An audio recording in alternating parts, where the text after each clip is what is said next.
two-time winner in 2025. Triumph has its first win with Jordon Smith. Let's go, baby. Yeah.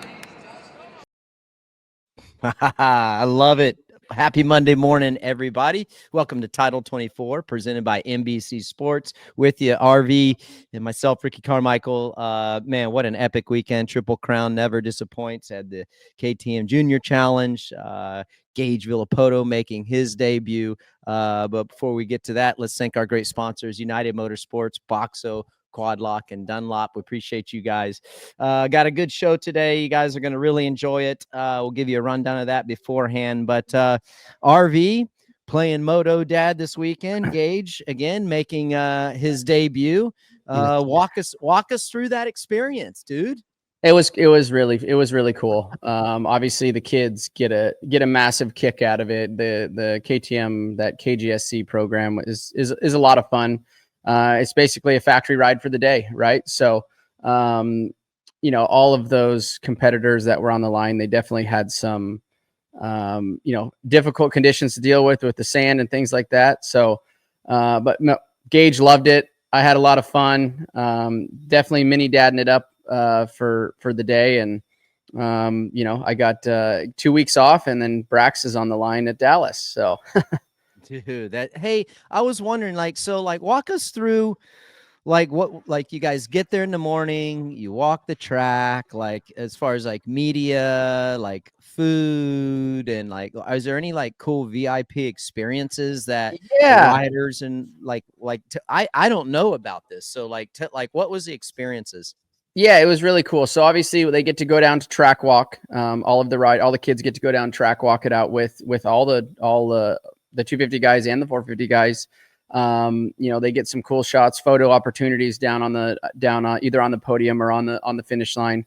And then obviously practice happens. And then they do have a little bit of a VIP, call it service, where they walk them over to the KTM truck, get to meet all the KTM athletes. So we got to meet Juju, AP, and Chase, and they get the autograph signed. So they do a great job with it. It was, especially if you're call it not immersed in the industry, like obviously I am. I'm accustomed to this, right? So yeah, to a certain extent. So if you're pulling somebody we had a competitor from, I think, Alberta, Canada. I know it was in Canada, flew in and not exposed to it like we are, right? So from their standpoint, I'm sure it was even more of a special experience. Not that it wasn't for us and for Gage, obviously being in his first time and lining up. And I asked him last night, I said, I told him, I said, there's not very many people that get to line up on the starting gate in a stadium packed full of people. You obviously have your factory riders, you have your privateers, but even then it's an odd few that get to experience what they get to experience, let alone at 8 years old. So it's a pretty special time.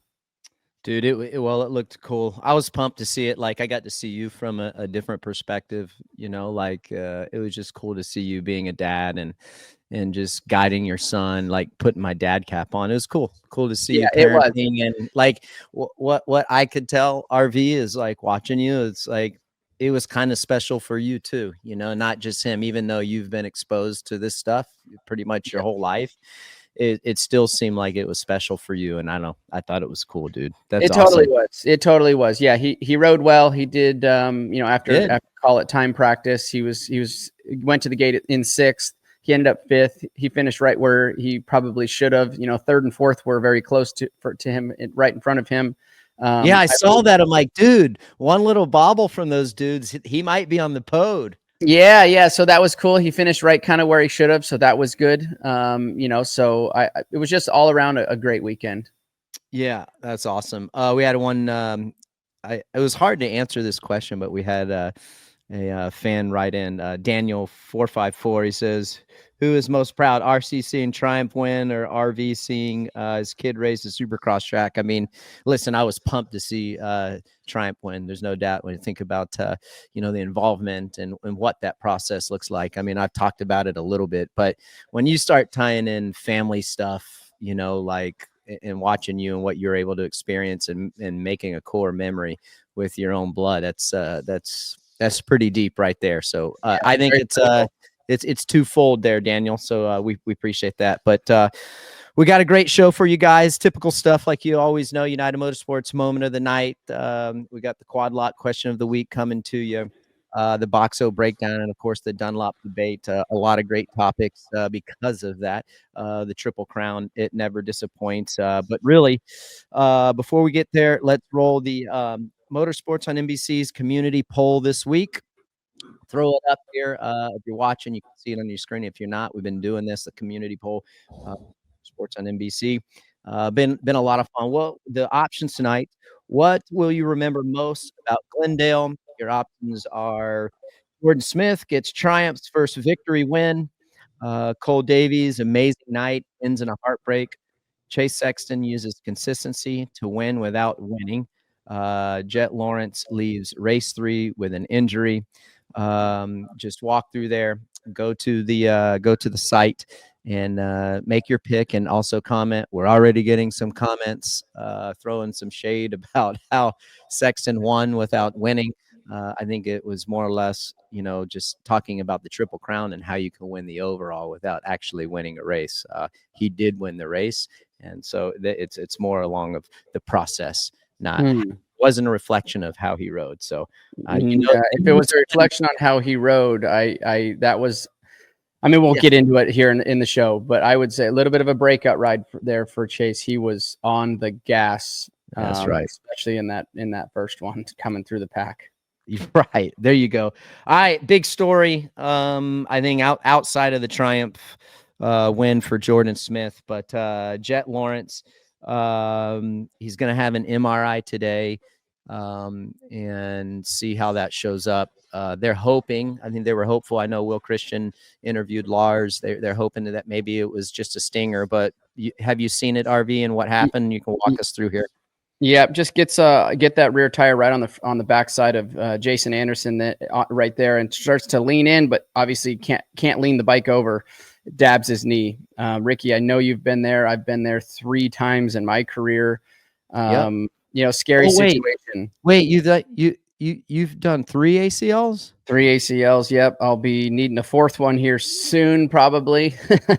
But dude, tell us what your right, left, what? All 3 ACLs have been in my left knee. Yep, all of them in my left knee. So I tore mine, went back in on 85s around 14 years old, ran it till I was about 21, then had to get it fixed, and then obviously got it fixed again. And then Seattle was another time where I dabbed my foot. Not similar situation, but similar kind of dab situation. Just front end washed out and put my leg down. And once you tear your ACL once, it's never the same, in my opinion.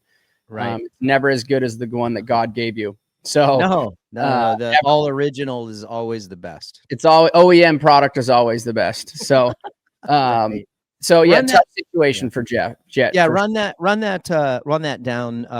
video a couple more times just so we can get it, Aaron, for the Boxo breakdown and exactly right there. So obviously the weight of the bike, your body positioning, when you dab your foot like that, the femur comes over the top of the tib and fib.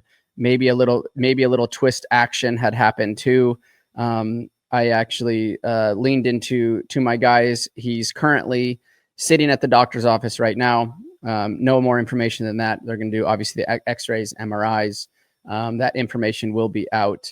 I'm assuming here very shortly on what where he sits with the knee itself. Was it just a stinger, or is there more happening with that right knee? But it's a bummer, third moto. Now it's let's say he's fine, but we missing out on that stack of points that he did in that third moto. It's gonna be a uphill battle from here on out, I feel like. Yeah, I think and and hate to speculate if it's a torn ligament or whatever, but I know I can speak from experience, just like you, RV. Each time that I did my left ACL, my right ACL, I mean, dude, it was excruciating pain for probably 2 minutes, right? Yep. Just like burning and like just a really bizarre feeling. And he had said that he'd never felt anything like this. That's why he pulled off. And hopefully for him and the fans also, that it's just a stinger. But when you have that shooting pain for a little bit and then it kind of goes away, it's like, oh, dude, like, yeah, I don't know. I hope it's not a ligament. I never did any shoulders. I've only ever done knees, and we're watching Jett's replay again. You can see there he's like pulls off the track after dabbing the knee. It's a pain level very, very high, very excruciating, but it's short. It's a pretty short time afterwards. I guarantee you when he went back to the truck 30, 40 minutes later, yes, it becomes unstable, but a lot of times the pain subsides quite a bit. And then you're like, oh, maybe I'm okay.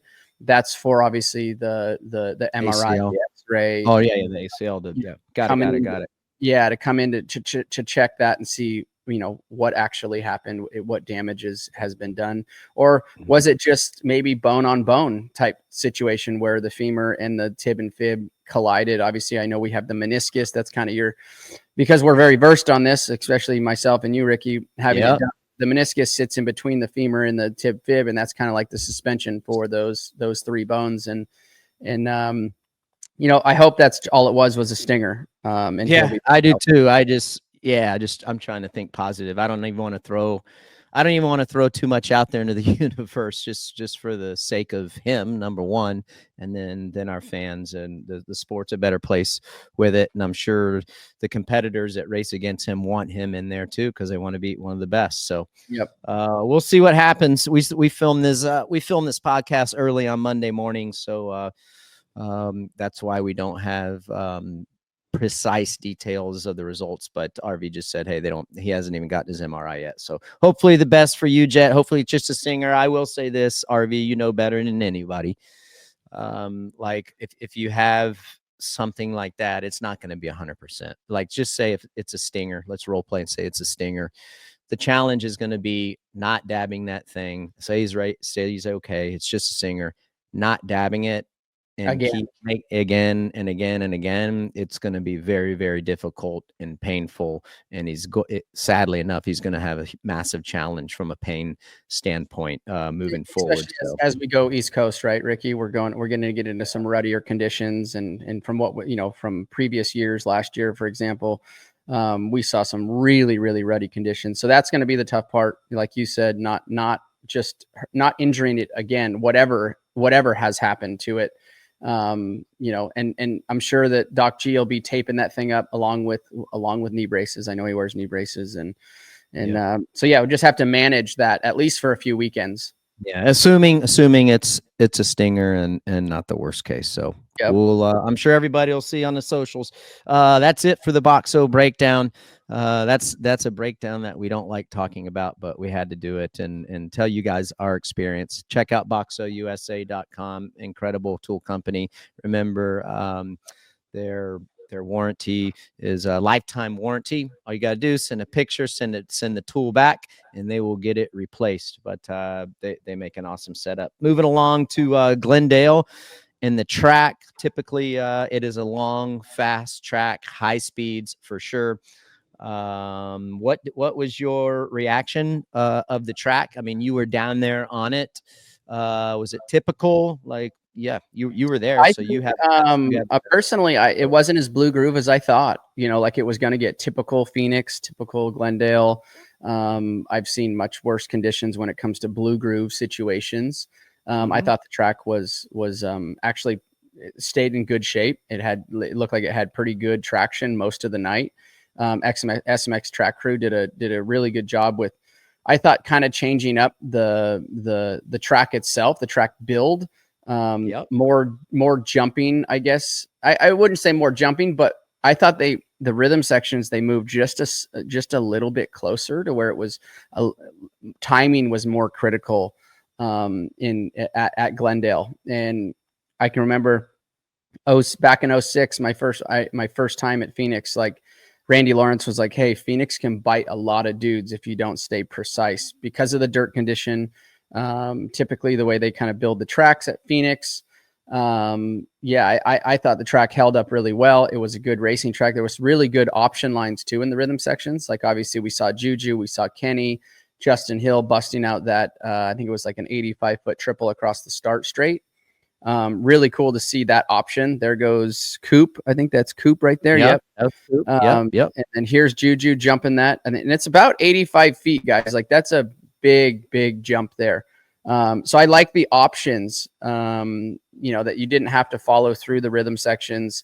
You could just run a different line, different combination, which always made for great racing. Especially into that flat turn, because obviously those guys were the ones that didn't jump over the start straight there. They were jumping off of that and flat landing. The bike kind of gets upset as you land coming into that flat turn. And if you were able to get that triple like Juju, your bike settles in on the landing and you can kind of rip into that left-hander. So I enjoyed the track from a spectator standpoint. You know what the gnarly thing was like? So when I first saw the track and there wasn't a lot of corners, just long lanes, I'm like, there's not going to be a whole lot of separation because it's so fast, and the longer, like, where a guy's going to make up time, there's not enough corners there, and it just wasn't tight enough, not compact enough to where you could really make up certain times and certain spots. But where I think the SMX track crew did a really good job on this track, and I don't know if it was by design, but how they made it to where, like, when they were tripling over the start straight, or like what we're watching now, this rhythm section after the finish line, where they would go, what was it, 3-3-4? Yep. 3-3-4. Like, you really had to get that triple before the quad right, because if you didn't, then you couldn't quad. So guys were making mistakes, like they wouldn't clean the triple beforehand, and so you lose out on the quad. And then the second rhythm lane here coming out before the whoops, tripling out of that. Sometimes guys would miss the first triple, sometimes they'd miss the second triple. I just thought that, like, precision was extremely important to be able to, whether you're going to triple or quad. And then again, that triple over the start straight was at 82 feet. I mean, you had to get it exactly right. If not, boom, you'd have to abort and not do it. So I got caught up, and the track was way more difficult, and there was way more separation that I thought it would have been from my initial overview of when I saw the track when I got there, and then when I saw it on the track map. Mm-hmm. Yeah. As we were just watching that replay there of Kenny and Chase, you could see that Chase was just riding the track to his full ability, pushing through all of the wall jumps, and you could just watch him, get that bike on the ground more of, like, I guess, like the BMX style, really pushing through those jumps. That's where you could make a 10th here, a 10th there, and get 3 or 4 tenths on a lap and bridge that gap. And also his sand speed, Chase's sand speed coming into the sand was really, really impressive. Yeah, he looks good, dude. I've been saying he looks good on the bike. I love his bike, looks really good. Like the balance of it, where it rides in the stroke. His bike looks good, and he looks good as well. All right, that's it for the Glendale track. Moving along to the Glendale review, the 250 class, and the United Motorsports moment of the night. And dude, it has to be Jordon Smith's incredible win. First win for Triumph as far as motocross bikes and a motocross racing team, Super SMX racing team. You could kind of see it building throughout this season. Well, that you knew, like, number one, Jordon is capable of winning, and the bike and the team program as well, knocking down 2 podiums. Should have had a podium last week at Anaheim too, but fell down going for position and ended up 4th. Man, this guy rode phenomenal all night long. And that's the United Motorsports moment of the night. And you could see it coming. I'm totally pumped for this race team. And I try not to be too biased on the broadcast, but I just think about the process, RV, and what that was like from we started talking about it. And then when we started testing parts and pieces way back in 2020, and the people that we put in place and the existing people that were already there, from engineers to design group, R&D group there at the headquarters in Hinckley, UK. And I think I just go back. It's to the view, it's to the goal, it's to the people behind the scenes, and the core group of people putting together and developing that motorcycle, and Triumph's sacrifice and motivation and commitment level to have a competitive bike in the marketplace. That, like, those were the things going through my head. And then, of course, some of the challenges that we've had in the last year and a half with the race team and getting it going, and what that looked like with parts and pieces and all that fun stuff. And to finally get to where we are now in a short amount of time against the incredible group of other race teams and manufacturers that we were competing against, it was, for me, that was a incredible moment in history.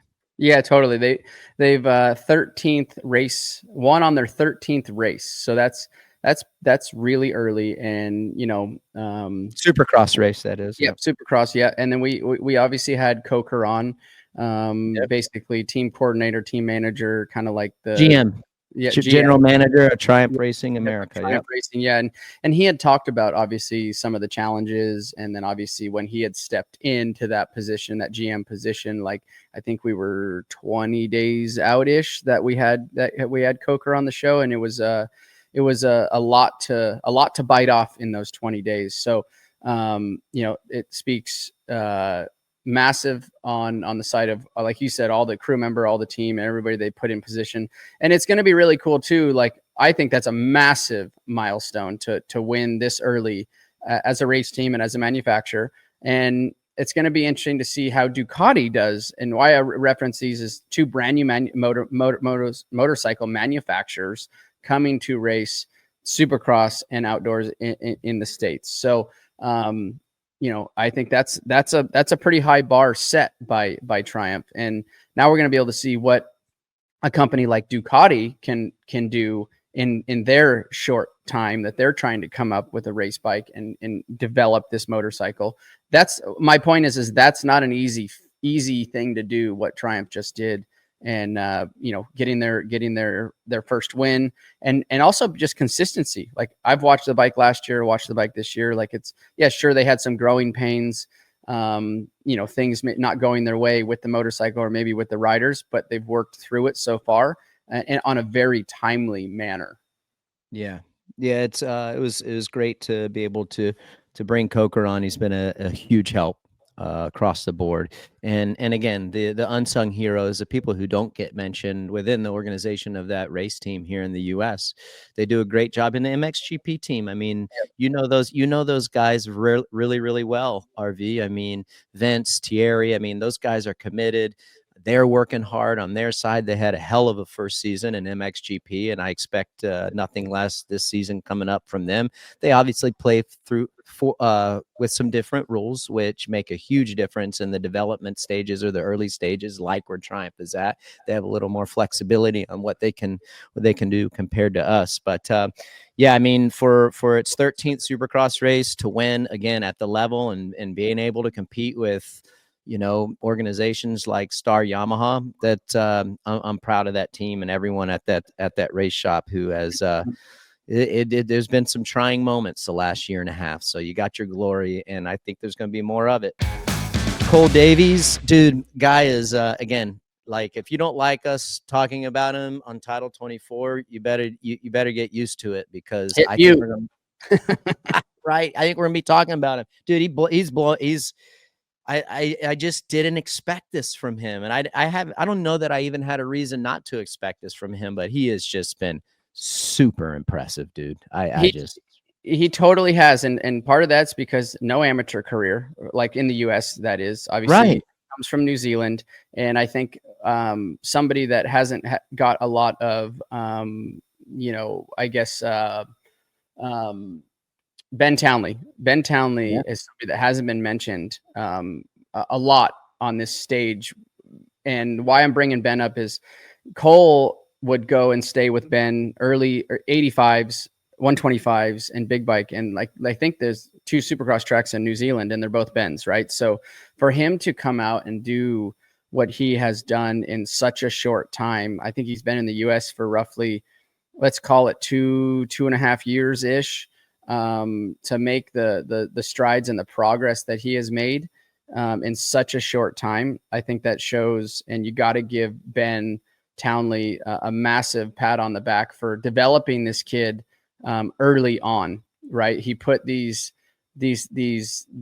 fundamentals. The fundamentals in front of him and executed them early, and the technique wise early. And now it's really starting to show. So the crazy thing about, I'm going to throw Juju in this with Cole too, is neither of them, like I said, the amateur scene, they haven't been chasing this amateur scene for like all these other, racers have, or kids today.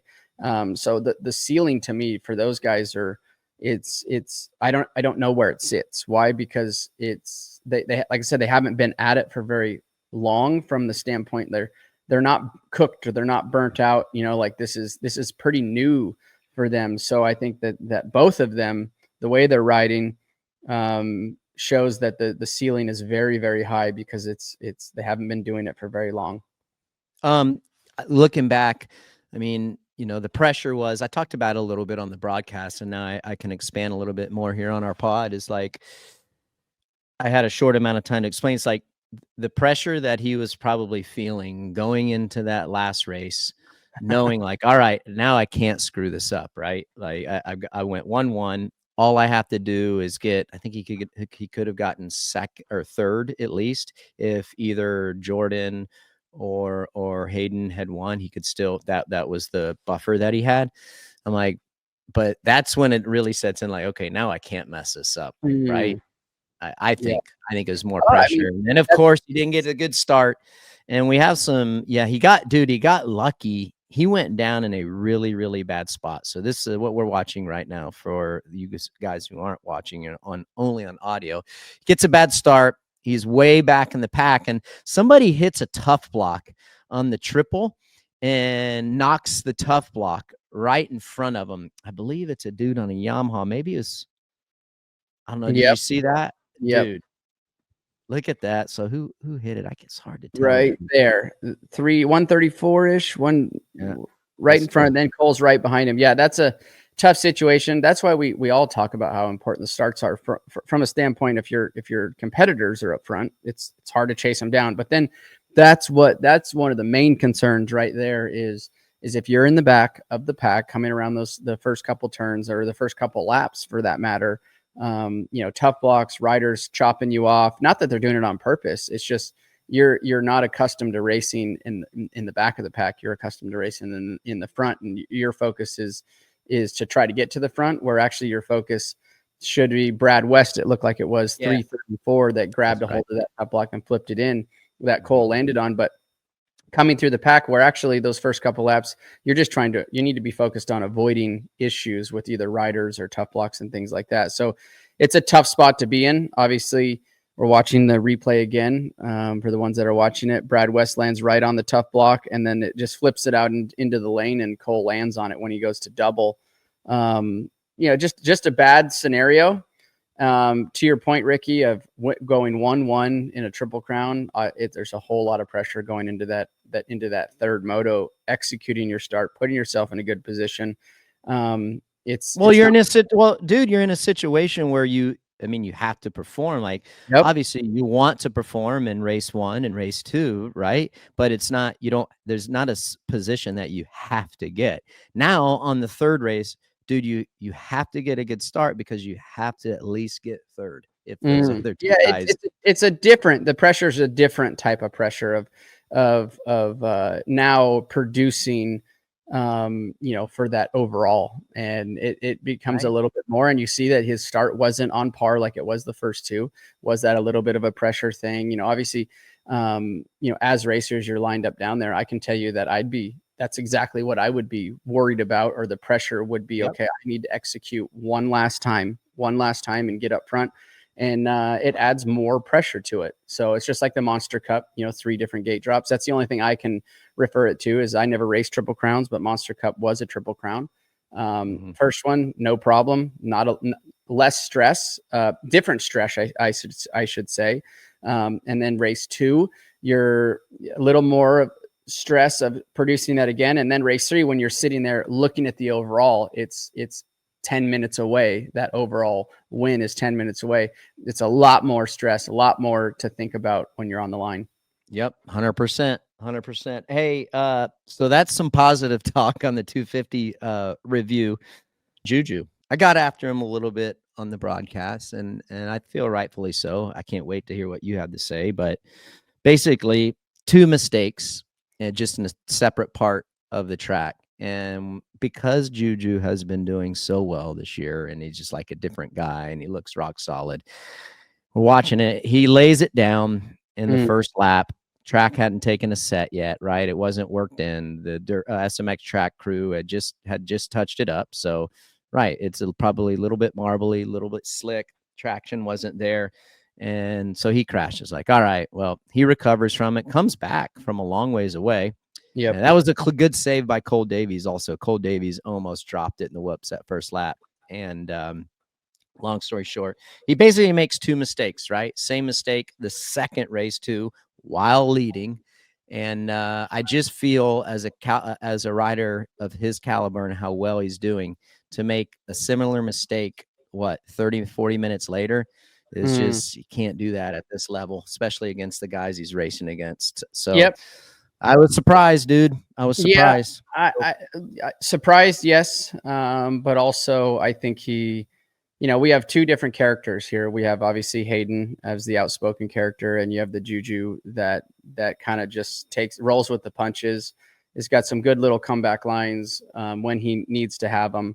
But yeah, part of me is he hasn't been in that situation either, of being a real title contender, running the red plate. That brings a little set of more weight to it when you're running that red plate. But to your point, definitely a little too aggressive on those lead laps. Like I talked opening part of this show, how Phoenix can bite you either in the rhythm sections or just like we watched twice for Juju in the turns. Not really, nothing technical, just asking too much from the tires, asking too much on the first lap. So I think that if I had to guess, that probably won't happen again. Obviously you're supposed to learn from your mistakes, not do it again and do it over and over. But we saw it twice in 3 motos, mistakes. So, he was able to recover, but yeah, I agree with you that mistakes can't happen in that position. Yeah. So, our producer, pretty good question. And I like role playing. I don't always like to role play and talk about hypotheticals. If he doesn't win the championship, do you think he looks back at this race? For sure. I mean, look, he gave up a stack of points in each of those races. And he had a very good shot at winning the overall there at Glendale.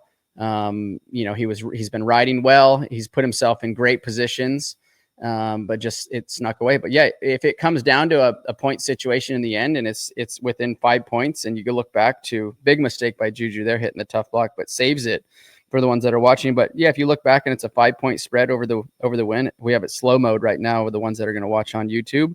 Grabs a tough block right there. Got 2 of them actually. Yeah. Got super lucky. I mean, we've talked about on the show, those tough blocks, they're like Velcro, dude. Yeah, because they are foam, they are like Velcro. You can steal the cover off of the blocks too, and they get wrapped in the rear wheel like it almost did there. And you can see that tough block just shoot off the track. So yeah, they are like glue. But yeah, if it comes down to a 5-point spread, you'd have to look back. If this is his worst weekend, be like, damn, like if I wouldn't have made this mistake. So that we're looking right now, Juju Beaumer, 87 points, Jordon Smith down 2, Haiden Deegan down 3, Cole Davies down 15, Joe Shimoda down 19. And, obviously got to bring up Haiden into this conversation too, because he was sitting about 10 or 12 points down after Anaheim won. Now we're only sitting 3 points down, and that point race is closing up.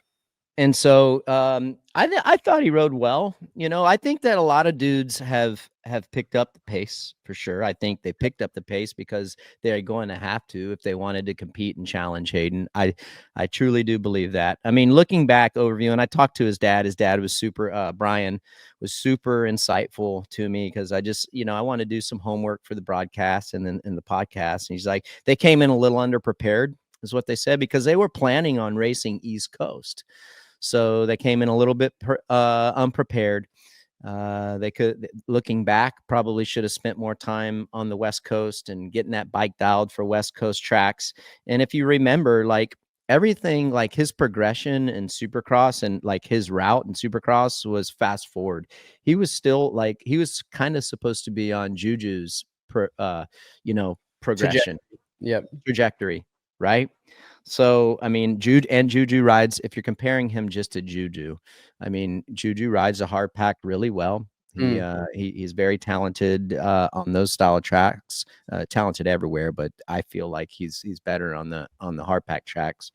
Yeah, so and that's why, and like he basically, they just need more experience. He didn't get a full off season last year, so that's one thing, because remember, he broke his wrist. So it's like, from what I could gotten, not just reading everything and listening to everything that he said, it's just, you know, everything hasn't been perfect and it's kind of been like really quick. So that's what they're saying. He's like, he's still pretty young and green in that area. So mistakes and covering up stuff is a little bit harder in Supercross, whereas SMX, you know, you have a little bit more room to breathe. SMX tracks, I should say, the playoff tracks, and then of course outdoors, if you don't get a good start, you have more time, and it's just a little more forgiving. So taking all of that into consideration, I understand what he says, and it makes a lot of sense. RV, you know how it is, you know, West Coast tracks are completely different than East Coast tracks. And I know people are going to beat him up and talk about how, well, he talks a big game, but still at the end of the day, he doesn't have the experience, and it adds up. And I agree with Brian. It adds up in Supercross. Brian always says Supercross is a different beast, and it is. Yeah. And actually to reference that was a question, kind of a question from Devin Stevenson. What difference do you see in Deegan from SMX, where he dominated, to now? And to answer that question, you just answered that. Yeah, I think the difference is SMX is a different, it's just a different platform, different tracks. It's two long races. When you crunch everything in, yes, we do have some Triple Crowns, I understand that, but when you crunch everything into a 7 or 8 race series for these younger kids, you know, there's a little it's just different pressure. You know, going in, you can't afford these mistakes. And when you start thinking, kind of thinking down that road, it's just kind of seems to happen. Right. And you know, we've seen more mistakes from him this year than we have in the past.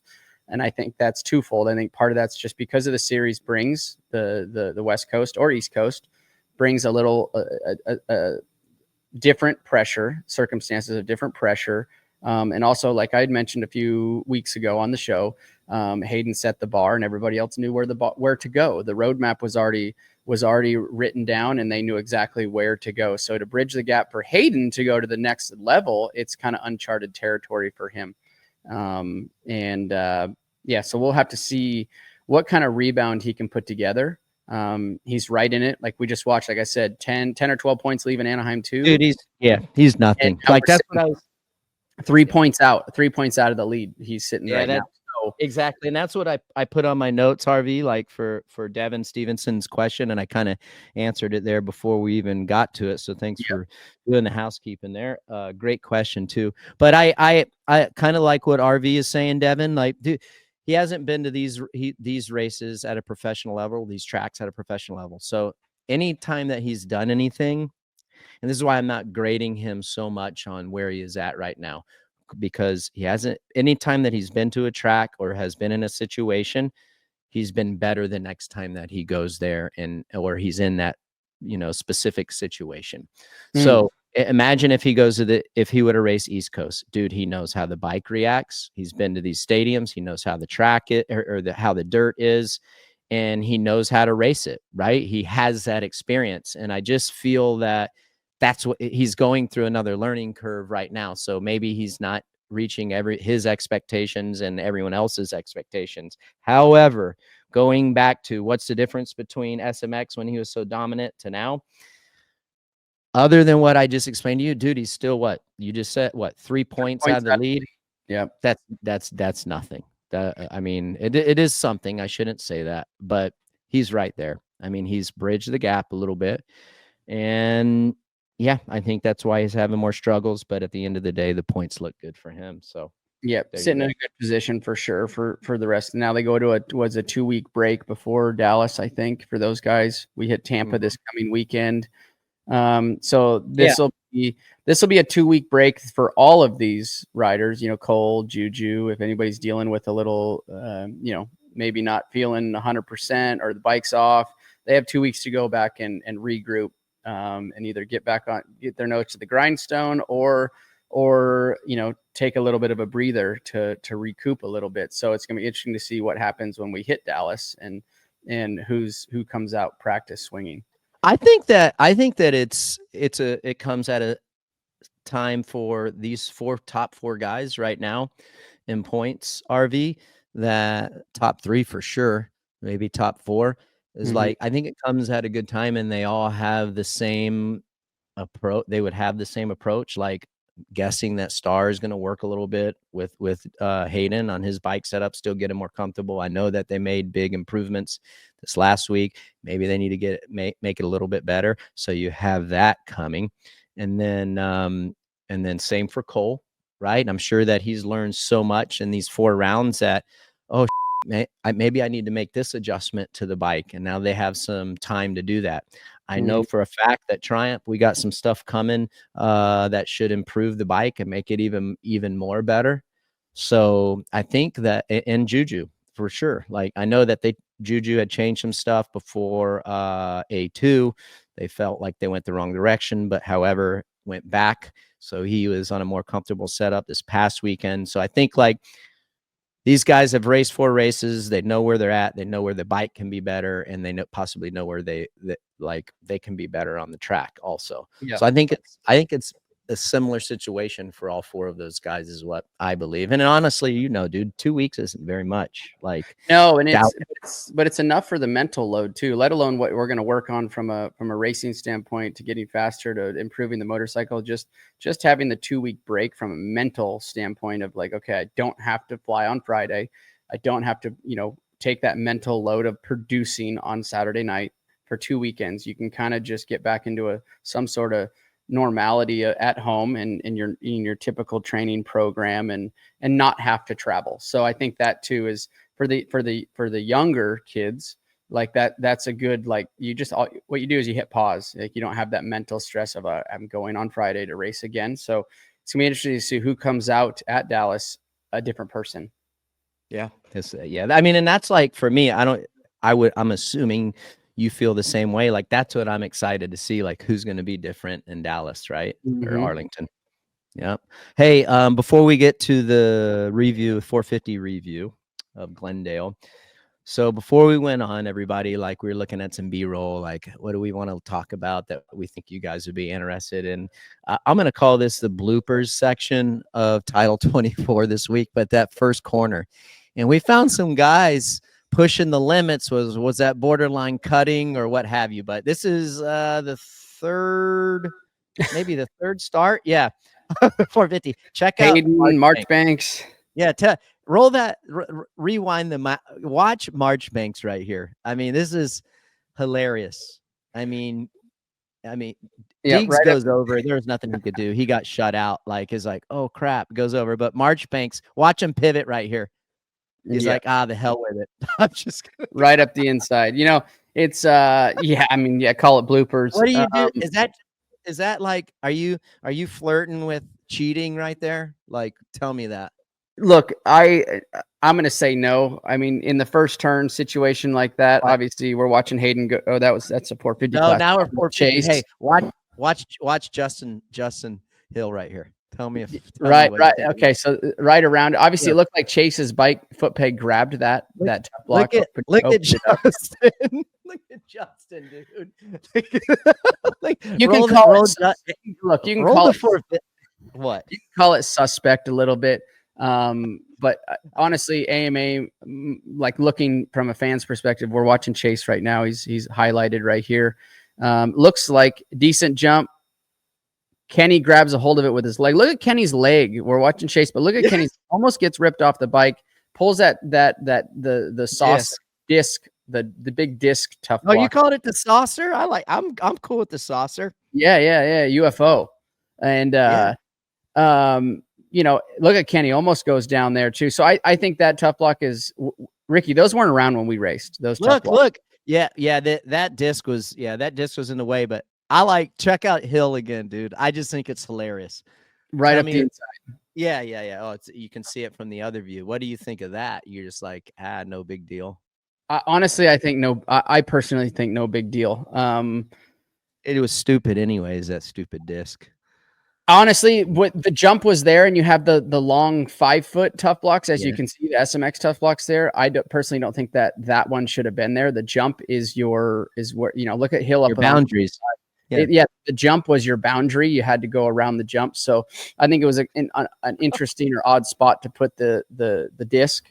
And but bloopers. AMA says no penalty.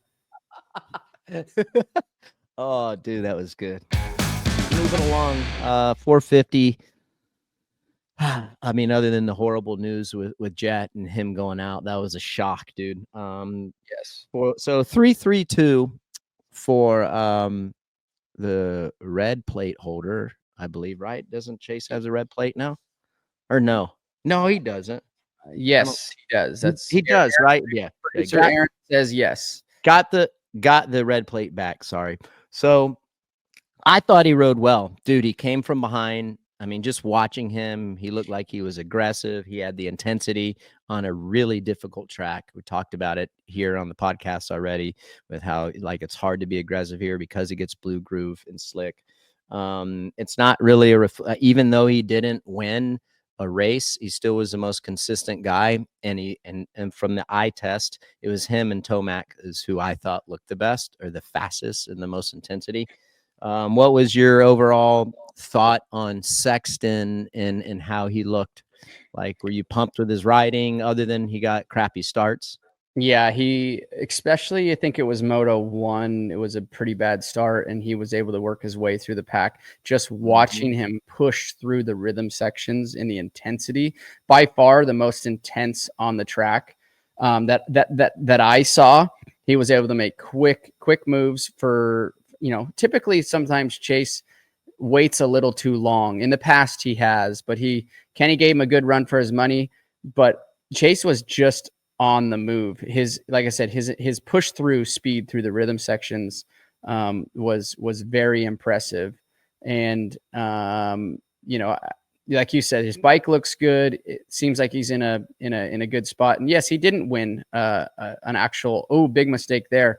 Missed that one in the broadcast. 2 riders go right, AP and Mookie. But look, he was able to rebound pretty quickly, get back in front of AP, and then also right past Mookie again with that mistake. So his intensity level was super high on a very technical track. Like I had said before, Phoenix it can bite you very quickly, partly because the dirt's just so hard, it's slippery.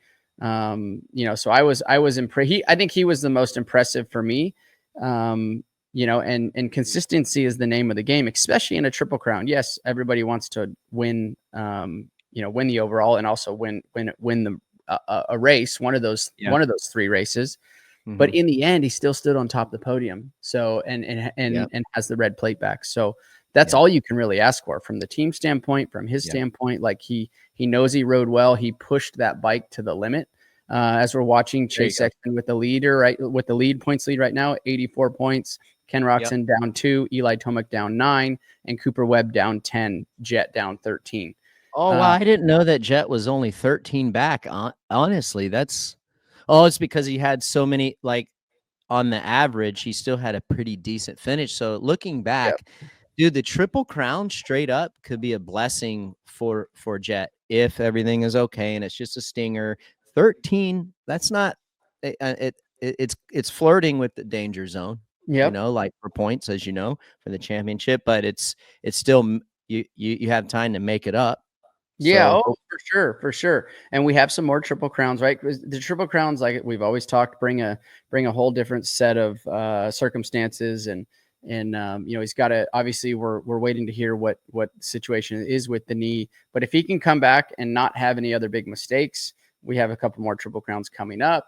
And as we've seen, Triple Crowns produce a lot of action from just riders going down, Jett hurting his knee, things like that. So he's by no means is the red light blinking, but I think it's not far out. Put it that way. No, it's not far out, but it's positive. Like, this is where, dude. So role play real quick. Go back to like Juju. If that was a regular Supercross, he goes down. Yeah, he has a little bit more time to catch up, but he doesn't have time to fix it other than like whatever he catches up to is what he gets. It's not an average finish. So like an example, had Jett dabbed his foot in a regular Supercross, he loses 26 points, 25 points. So this is where it's a blessing, goes 8th overall because of the average. So it could be a blessing, not a bad situation for what it could have been. To your point, if it was just a standard night, whereas one gate drop, you lose 26 points. Boom, dude. If that knee is good and there's no ligament damage, I know he's going to be in pain, but the feel good story would be like, dude, I'm only 13 out of the championship. It's game on, bro. Let me get this thing healthy. And there's a lot to be positive about of what could have been wrong. So we'll see.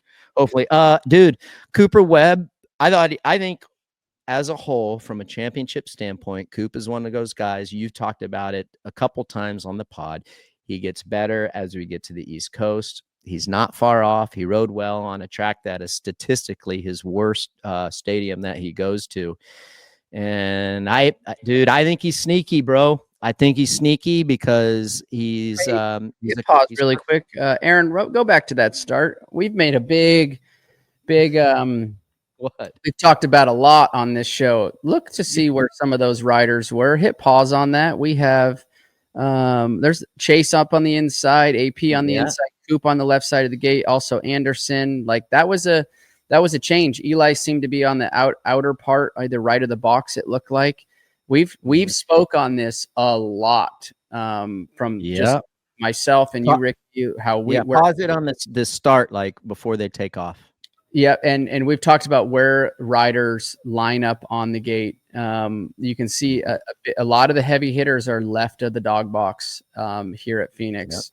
And I think that was there's Eli right of the box. So just left of the box, but the farthest on the outside, Jett next to him there, Anderson. So Barsha, look at Barsha, very, very inside. You know, we talked about that being that a hard left-hand turn. I like what I see here. Look at Coop. He was right in the middle. That's all for that angle of that start. For me, that's where I would have chosen. I'm not saying that's why he pulled the whole shot there in this particular race here, because it comes down to how you get a launch out of the gate and your reaction time and all of that. But I like what I see there. Some of those guys coming back to the inside or the left side of the doghouse. That hasn't been normal in the last. No, it has. Like even Eli, and dude, like his starts, like I think Eli's pissed, by the way. We're going to get to that, but let's not talk about that yet. But I think he's pissed because he knows he has winning speed and he can't get off the gate. He talked about it. He just looks fired up. And I think RV, you know how it is. There is nothing more. I mean, there's a lot of shit that makes us really upset, but like when you have speed to win and something silly or stupid, or you mess up a start and you're like, gosh, dang it. If I would have not messed up the start, I would have won. And I feel like he's getting heated, dude, because the dude is rolling, bro. He is absolutely rolling. But I don't like that outside. He started back next to the dog box, dude. Yep, exactly. I thought a little too far out too, but we're watching Eli here again on the replay. Looks like he didn't get the clutch release he wanted, and Jett was able to get the jump on him. And look, he's just mid pack through there and just trying to salvage. Yeah. Imagine if he starts where Chase started, and he still screws the start up. Look how far Chase is ahead of where Eli was. And I feel like for everyone that's either watching this show or listening to RV and I, that's the point we're trying to make. At least if you screw it up, you're 6th, not 11th. Yep. That's all we're trying to say. I agree. I 100% agree. This is I don't know which moto this is, but Eli back on the dude. Aaron re-rolled that one. He was just late on the gate. His throttle, his clutch release was just late. Not as aggressive. Watch, he's one of the last guys that actually leaves. Yeah, gets off of the grate. So definitely has to improve on that.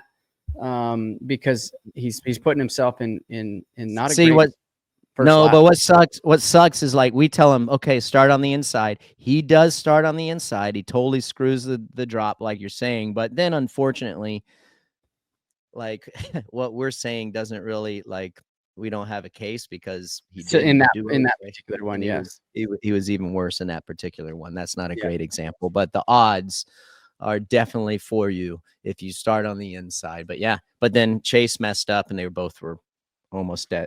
But no matter where your starting position is, no matter where if you do not at least get a equal jump to your competitors on the left or the right of you, you're going to get boxed out right out of the gate. So it comes down to gate starting position for sure. Like I always like to go more to the inside than the guys today, but you still have to execute the gate drop. That I don't care if you're on the very inside gate or the very outside gate. If you don't execute the gate drop, that's where you lose the entire start right there.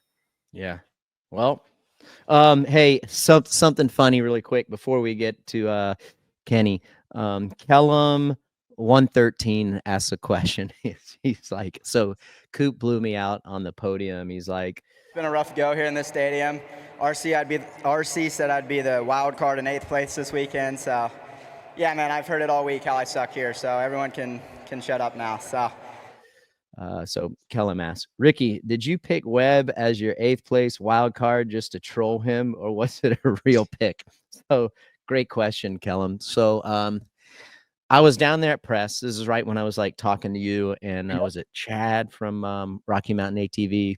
He's like, hey, we're doing a thing, blah, blah, blah. We were getting guys like yourself to pick who would be your wild card.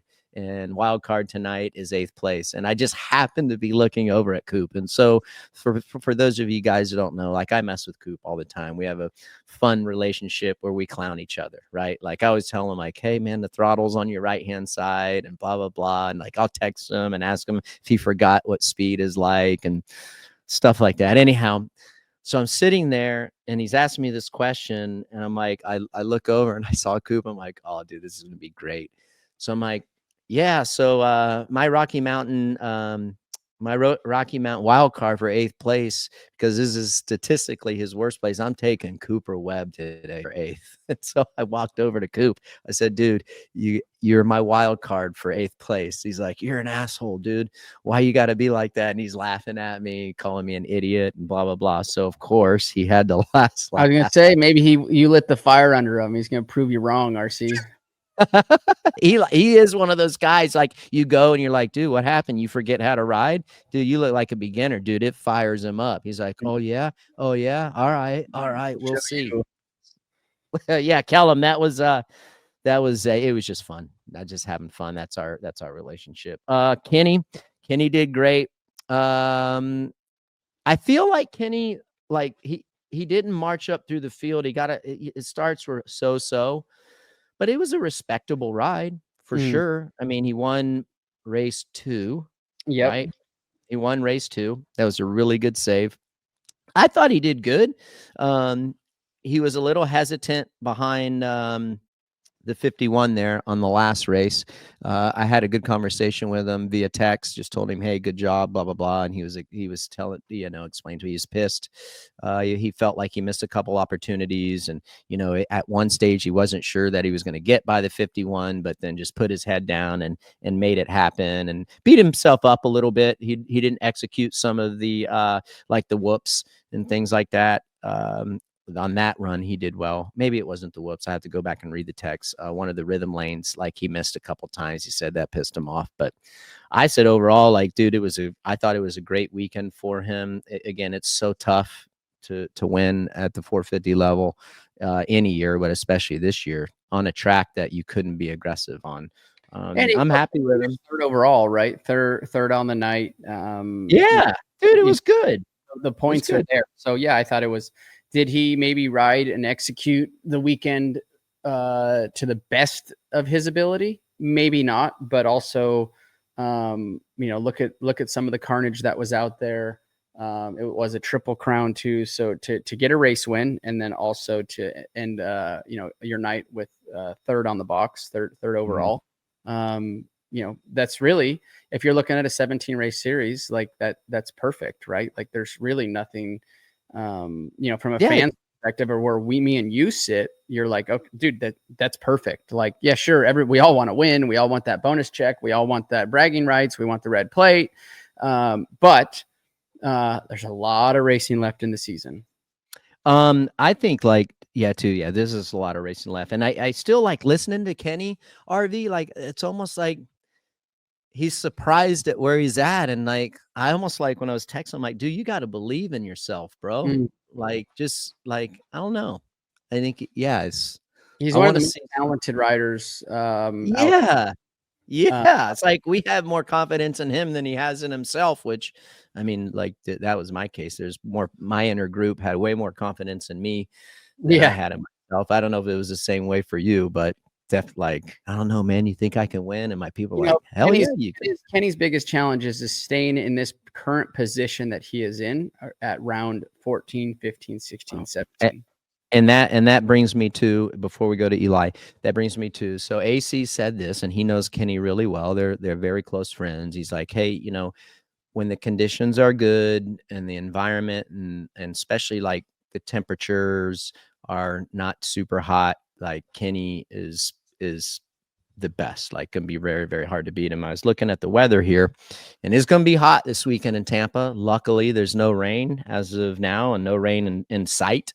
So that's great for the fans, and so it should be an awesome live event as well. But it'll be hot, so I'll be interested to see. What's the temp looking like? What's the temp? It's like 81 or 82. Okay. So it's pretty warm. Lot hotter than what it's been. Yeah, right. Yeah, and for the listeners, like when you add that temperature for Supercross, just because there's no breathing areas, like we see humidity. Yeah, we see extreme temperatures in outdoors, but you're going so much faster. The heart rate's high, but it's very similar heart rate when it hits its peak, but it's not the intensity that Supercross brings as when the gate drops. That's right. Moving along, before we end the 450 review here, Eli kind of talked about a little bit, just crappy starts. I like, he's got to figure those out. He knows it too. He said it, like, he's pissed. Like, like I said too, like when you have the speed and you can't get off the gate, that's my only critiqueness that I can give on Eli. Dude, he's got to figure something out. Yep, he's got to get off the line. He can't be spotting these guys, those positions on lap one. Speed's there. His bike's, looks like it's working well. He's arguably one of the fastest or the fastest right now. But you can't spot the guys, the amount of positions he's spotting them on the first lap. I don't care how fast you are. Like, you can't do it. So it's going to be interesting to see what his strategy is, or what he's going to go back. He's going to put his laps in. He's going to do his practice starts. But definitely. Let me ask you this, dude. And I want to stir the pot a little bit. So just going back to that third race, and I know we got to get Aaron's going to be honest. Come on, we're getting a little long in the tooth here, but if you're Eli and you watch that third race, did you think that he would pull away from Chase? And what do you take from that moving forward? Were you expecting him? Were you expecting him to do what he did to Chase and pull out a little bit? Were you expecting Chase to hang with him? Like, walk me through that, dude. Yeah. So I think, watching those 3 gate drops, those 3 races, and Chase's intensity in race 1, he was by far was the most intense, and like I said, pushing through the rhythm sections and riding that track to and maximizing every inch of that track. I'm not saying he wasn't tired, or I'm not saying he was tired, but maybe Eli just had a little bit more of that intensity that Chase had in race 1 and race 2. So, but looking at those 2, they're both big mistake by Chase as we're watching. And that's where Eli was able to get by him. No, I think that's par for the course. Eli's one of the best guys on the track right now. And he's got to get off the gate. So, we're splitting hairs with like the top 3 or 4 riders, Eli, Chase, Jett, Hunter, like all of those top racers are so close. So I'm just going to say it again. It comes down to Eli's got to figure out the gate drops so that he can put himself in a position to race with these guys every single time. There you go. All right. So quick little deal back to the Motorsports NBC's community poll this week. So it was tough for me. I wanted to vote for Jett Lawrence, but at the same time, I think I had to go with Triumph scores its first win. So that's what I did on the NBC community poll. Thanks, by the way, everyone. And look, I'm leaving. Everyone's moment was Jett leaves with injury. What'd you pick, RV? I'm going to go. It's a tie for me. Cole Davies and the Triumph. It's really good to see, like I said, Jordon Smith get that win. First for Triumph, but also it's, Jordan's been around for a while now. Maybe the motorcycle hasn't, right? So they're dealing, it's different. But then you go back to Star's been around a while and has won multiple championships, but you're dealing with a very young individual. And the performance that he was able to throw out, though, those first 2 races, like, I think you're shocked. It seems like I'm shocked, and not shocked. And it's like, oh my God, never saw this coming. Right. But how precise, I've said it on the show, how precise, how mature he looks when he's on the bike. And then, race 3 wasn't really his fault, other than put himself in a bad position. That was his fault. But the tough block being pulled out onto the track by another racer, that's kind of one of those things that, that's why they have the bumper sticker where it says happens. And that's kind of what that was all about, but he put himself in that position by not executing the start. Yep, he did 100%. All right. One of my favorite parts of the show, quad lock case, question of the week. We got a lucky winner. Go to quadlockcase.com, check them out. It comes from, and the winner is J.S.R.P. Hansen.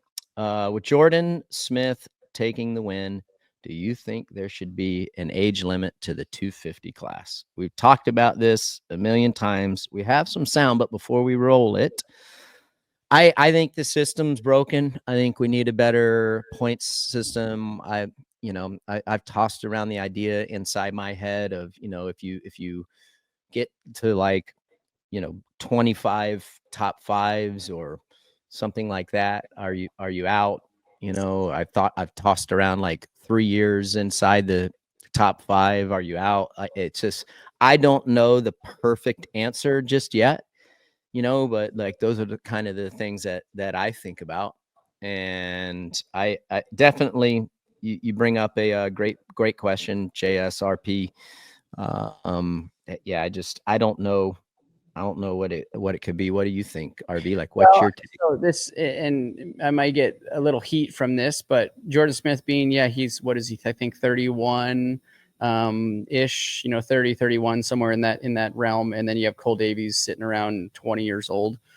Big a pretty big age gap there, but mainly bigger mental gap.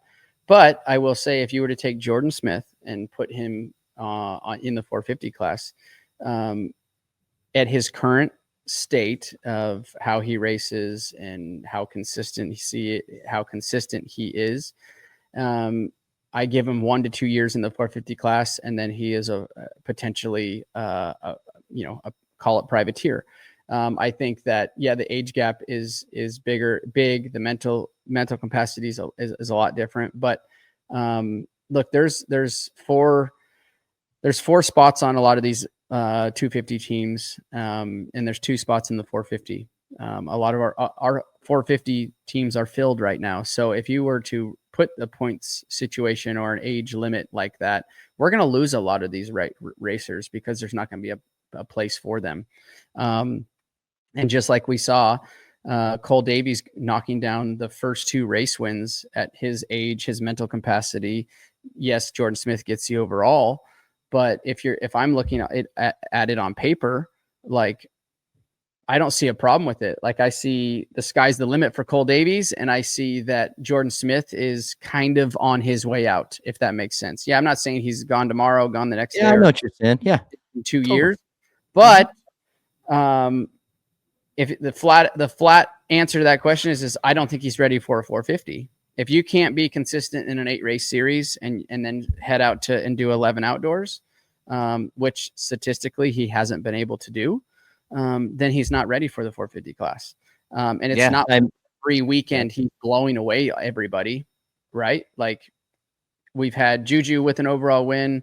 We've had, obviously, Jordon Smith with an overall win. We've had multiple winners in this 250 class. So it's not like he's blowing these dudes away because of his age and his mental capacity and what he can handle pressure-wise. Like, he's right there. I mean, there with him. Yeah, and it's twofold from a team's perspective, RV. You know this. And so if you're a team, you want a guy like Jordon because he's proven and you have a really good chance, if he rises full capability, to possibly win a championship and win races and sponsors like that. If you bring on a young guy that, like Cole Davies, not everyone is going to be like Haiden Deegan or Cole Davies. You're going to have dudes that just take longer to mature and get those results. So that's the chance that you're taking, getting those young riders. So it's twofold for the teams, and I understand that. And I agree with you. I don't know what the magic age limit, but if you take a guy like Jordon Smith, or you take a guy like, let's see here, Davies. Davies did good in the 450s, but I don't think he did as good in the 450s as he did in the 250s. I mean, and it took him years. It took him years to Davies was always had great speed, but the consistency was his biggest problem. Even in the lights class, along with the 450 class or the 250 class and the 450 class. So, but yeah, think, so like, it's not, here's the thing. Like, you got older guys that, like, they know that they're not going to go and they're not going to run in the top 5 or top 8 in the 450 every single weekend. And they're probably not going to earn as much money. So they're staying in the 250 because they know they can probably win on a good night and they can be more competitive. They're going to get paid more. It's easier work. I mean, you still have to train your tail off, but there's less competition. And so they're making, to the point of the age, call it gap, or you have a Jordon Smith and then you have a rookie coming in, like Cole Davies. Let's say they were both on the same team. Now, if you're the team, you're investing in your future rider, let's call it Cole Davies. And then you have your Jordon Smith. Jordon Smith is at the tail end of his career. You have Cole coming in as a rookie. Now you have an experienced rider that knows kind of how the bike should feel, testing wise, developing the motorcycle, and just the technique stuff that the whoops bring, the on-offs bring in the rhythm sections. Now you're having your rookie rider watch how it's all done, and hopefully taking all of that and improving his riding why they're investing that money and putting that time into the younger rider. So I think it's good to have the both. Well, also too, one thing looming, and this is why you win the question of the week, JSRP Hansen, and congratulations. Remember, slide into the DM and Title 24 DM will get you set up, all that stuff. Thank you for your participation and being a fan of RV9 and Title 24. Another thing, and then we'll move on, is like RV, you got the age change coming, right? 17 to turn pro, and I think eventually it's going to be 18, and so guys are going to stay in there a lot longer. We're not going to get these young guys missing opportunities. You know, they're not going to be 16, you know, so they're going to be 18. So they're going to have more time to mature as amateurs and then racing the SMX next, blah, blah, blah. Like that's going to change the dynamic now. So like the whole point system is going to have to be reworked and rethought out once the professional age to turn pro changes in the next 2 years. And to end it on this is if SMX Next or Loretta's or anywhere else where we could pull some of these riders, if there was a better option than Jordon Smith, then he'll get that position. Right now, those older guys like Jordon Smith and, you know, I can't pull them off the top of my head right now in the 250 class, but those older dudes, like if there's somebody better or that shows way more promise for the future, they're going to give him that shot. Just right now, these teams have 4 spots. We have more manufacturers than we ever have, which is a great thing for our sport. There's more positions for these riders to go and get on better equipment and hopefully make a real living and make some real cash to stack away. So until there's somebody else to bridge that gap that they are going to invest in, then Jordon Smith, that's your position. He should have that position. I don't think he should go to the 450 class. All right. So Haiden Deegan, he talked about it in his presser. Roll of what Haiden had to say, Aaron. Yeah, that's a hard question because it's like you don't want to take jabs at people for how long they've been in the class, but I don't know. I honestly I think the 250 class should have an age limit on it just so the younger generation has opportunity to get rides, and that's no jab at anybody. That's just my thought. But RC, fair, I don't know who you race against, but I can off the top of my head. I was 16 years old when I came in. I had Andrew Short. I had Nate Dogg. I had Nate Ramsey. You know, there was a pile. Dude, I had John Dow, bro. Come on. Yeah, you know what I mean? And you were Barry Karsten. Yeah, you were racing with those dudes and beating those dudes. I had Matt Walker, Ivan Tedesco.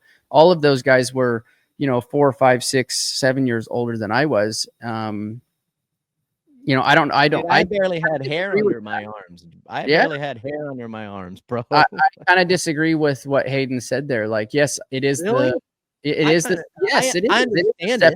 Yeah, well, it is the stepping stone class, but like I had said before, you put a time limit or a term limit on that or an age limit on that. Now you're putting dudes out of a job that's not going to be able to make it in the 450 class. And it's not like he's blowing these dudes away at his age. Like Hayden's beat him more times than they've raced more times than not. Smith hasn't beat Haiden as much as Hayden's beat Smith with the amount of gate drops that Jordon has over through his career versus Haiden. You know, you can count Hayden's on one hand. You can count Hayden's on one hand. I need my toes and my hands to count how many times Jordon Smith has been out there.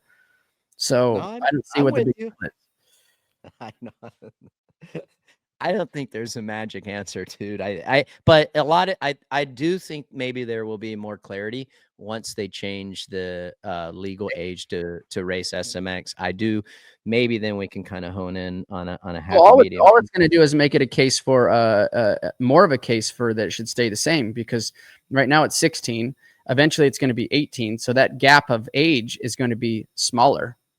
Yeah. I'm with you. What you do?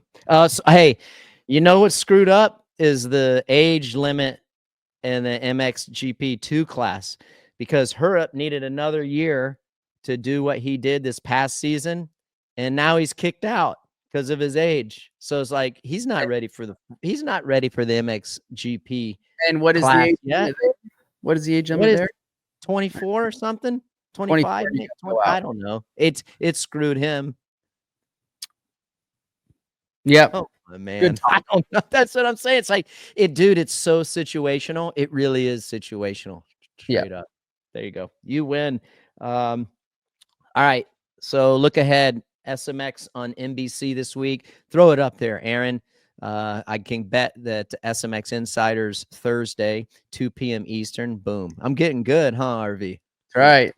Every Thursday, check out SMX Insiders with Weege and JT. Saturday, 1:30 p.m. Eastern, race day live with JB and AC. They'll be practice and qualifying. That'll be live on Peacock. And then 7 p.m. Eastern, we are at Tampa, Raymond James Stadium. I cannot wait for that home race. Got a lot of fans coming, and I'm going to be hitting up my pass request people. I'm gonna need some favors. And then there, so we'll be live on Peacock. That's 7 p.m. Eastern on Saturday, and then Monday at 1 a.m. there's an encore on CNBC. So there you go. It's gonna be good. I'm excited to go to Tampa. It's gonna be a lot of fun. Outdoor. It's gonna be hot. Track is gonna be good. The Dunlop debate. I'm looking forward to the 250 East preview. We ran a little graphic during the broadcast. So for this week's Dunlop debate, check them out. I don't think they're going to be using the scoop, but dude, the 250 East is stacked. And I don't know if we have a stat. There you go. Check out the stats, dude. There's a lot of heat there and a lot of race wins. Yes, this is going to be, it's deep, bro. You can make a fair argument for every single one of these dudes of why they would win. Yep. No, it is stacked. We got Tom Biel, defending 250 East Coast champion, RJ Hampshire, defending West Coast champion, Levi Kitchen, leading the West Points in 24. Obviously pulled out of West Coast this year. Then we have Austin Faulkner, a Triumph rider also. So it's going to be interesting to see what he can do with that. Obviously he's been on Kawasaki for many, many, many years, but he's got 13 career wins. Pierce Brown with his breakout ride in at SMX Round of Las Vegas. Chance Hymas coming back from injury. And then I heard Hymas is 50-50. I heard Hymas is 50-50. Okay. And then we have Max Anstey, another veteran of this class, rises to the occasion, fairly often and rides really well. So yeah, it is a stacked East Coast. And that's the great thing about, I mean, part of me thinks they all should race together, like a 10 race series and not a 17, but it's like we've had, 4 races down. I think we're 4 races into this Supercross season. And now the excitement is brought back to like a round 1 excitement because it's round 1 for East Coast guys. So a lot of guys we haven't seen on the West Coast, we're going to get to see now. So it's exciting. Yeah, it's going to be a lot of fun. So you won't want to miss it. I'm stoked. I'm stoked about it. Again, I'm not making any predictions just because you could make a fair point for all those guys. Nevertheless, it's going to be exciting. At the end of the day, it's going to who can get those starts. Who can get those starts. I will say I'm excited to see how Faulkner is going to do. I feel like he's the only guy that we haven't got to watch race a lot, and being on that new team with Triumph and seeing how well that Jordan's been doing. I am excited to have him back on the track. But yep, it's going to be a good one. That was it, dude. That was it. I like Tampa too. The layout's going to be a little bit smaller. It's going to be exciting. Be interesting to see what the results were for Jett. Is Tampa a football or baseball stadium? Football. Okay. Tampa Bay Buccaneers, bro. I don't know if I ever raced Tampa. I think the only one I did was obviously Daytona, and I never raced Orlando. It would have been Jacksonville. Oh, that's right. Yeah, they went back to Tampa's like the year that you retired. Yep. It's a good one. It gets hot there. Driving or flying? Or is it close to you? It's 3.5 hours. Okay. 3:45. Puddle jumper. That's right. No, I'm driving, dude. Me and the wife are going to drive down. So, all right, dude. That was a good one. Hopefully you guys enjoyed everything. Thanks to our great sponsors, United Motorsports, Foxo, Quadlock, and Dunlop. Thank you guys. RV did a great job. It was cool to see you guys doing the Junior Challenge. You'll be back there again with Brax at Dallas, Arlington. Yep. Sorry. And thank you for all the support. Remember, you guys can check us out on Motorsports on NBC's YouTube page. And then, of course, Peacock, we're there. And then all the the podcast applications, and we're on iHeartRadio as well. So whether you want to listen to us or watch us, you got options. We appreciate everybody, and we will see you after Tampa. Hi, folks. Lee Diffie from NBC Sports here. If you truly enjoyed what you just watched, you can get more news, interviews, and highlights by subscribing to the Motorsports on NBC YouTube page. You can get it all, so go for it.